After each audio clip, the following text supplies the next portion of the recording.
Although large tanks cannot win battles, their sheer size is enough to scare your opponents. Military vehicles are typically commended for their overly sturdy build, with size, lethality, and endurance being the most crucial features. Which is the most significant military tank you have heard of? Comment below your thoughts.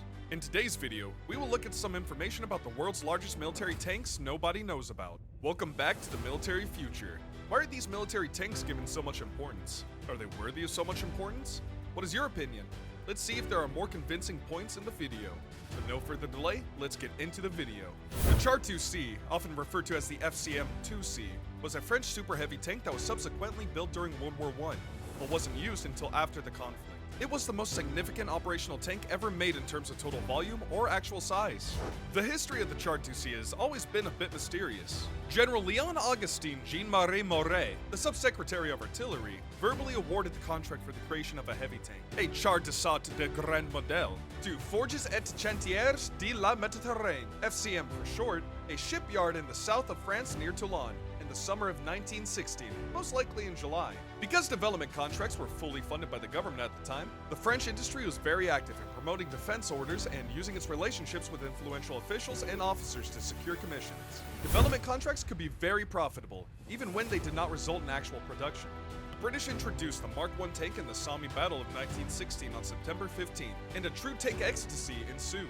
Tanks offered a new prospect of ultimate victory at a time when the general mood in Britain had been growing steadily darker as the truth of the Somme offensive's failure could no longer be suppressed. The French people started to wonder how their national tank projects were coming along at this point. Even while French politics were less involved in them and let that military handle the situation, they were just as curious. Moret was quite frightened by the sudden attention, so he looked into any advancements made at FCM immediately, and was startled to discover none. The Char 2C's armor, among the thickest of tanks from World War I, contributed to its loaded weight of 69 tons, but its enormous size was primarily to blame. Still, it is unquestionably the most prominent tank ever put into production. The hull measured more than 12 meters, 39 feet 4 inches long when the tail was attached. The hull measured 10.372 meters in length, 2.95 meters in breadth, and 3.8 meters in height without the bottom. Size increased to 4.08 meters with the addition of the dome, which is usually detachable for travel, 13 feet 5 inches. The armor was 30 millimeters thick on the front, 22 millimeters wide on the side, 13 millimeters thick on the top, and 12 millimeters thick on the bottom. 2 combat chambers might fit within its roomy frame. The first 3-person turret in history topped the tank's forward compartment, which housed a shortened 75mm field cannon of the Cannon D75 Model 1897 type, with 124 rounds and a muzzle velocity of 550 meters a second, 1800 feet a second, and the Hotchkiss 8mm machine gun turret, which was mounted on the tank's back. The 35mm front turret's crew had to ascend a ladder inside it to get access to their seats, which were hanging from the roof and allowed them to work at a higher height than the whole machine gunners below. 22mm thick plates were used to construct the rear turret. The domes on both towers were stroboscopic.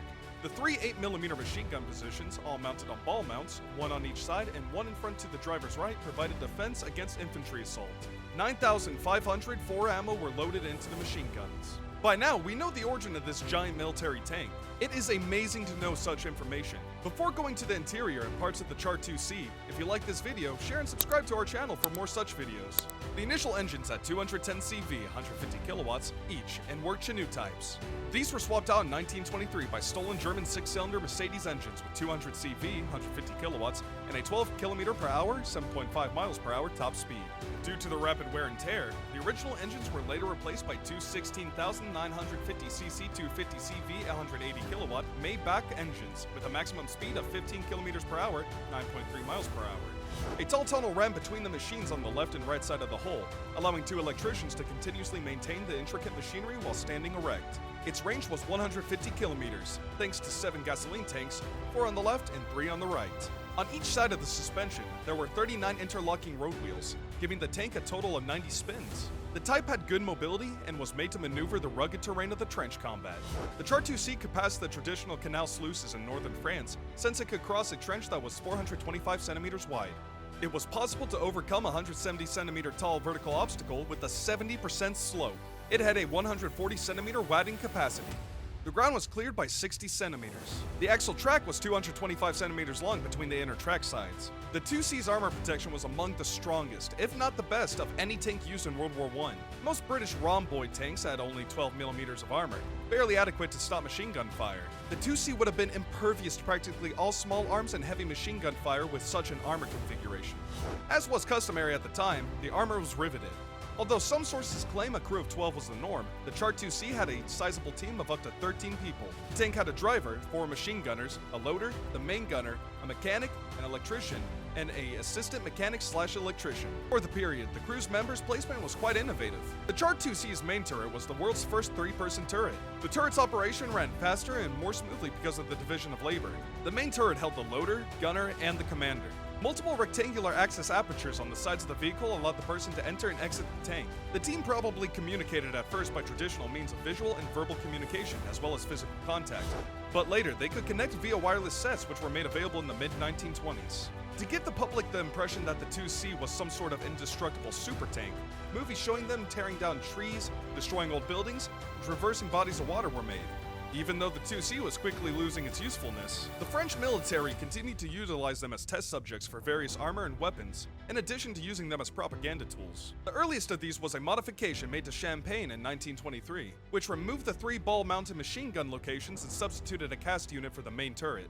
So with that, we come to the end of the video. We saw almost all details on the world's largest military tank. See you in another video with interesting content.